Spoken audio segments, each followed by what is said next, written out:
हेला समानामा पावनवा झकझोर, बहेला समानामा पावनवा झकझोर।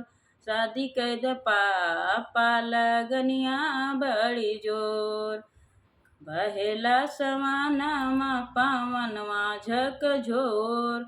शादी कैद पापा लगनिया बड़ी जोर।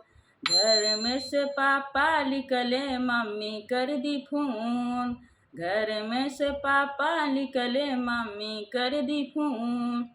घरवा त चाहे पक्का लड़िकवा चाहे गोर, घर में से पापा निकले मम्मी कर दी फोन।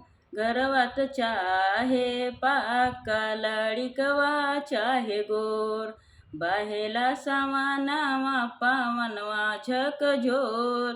शादी कैद पापा लगनिया बड़ी जोर, बहेला समानामा पावनवा झकझोर।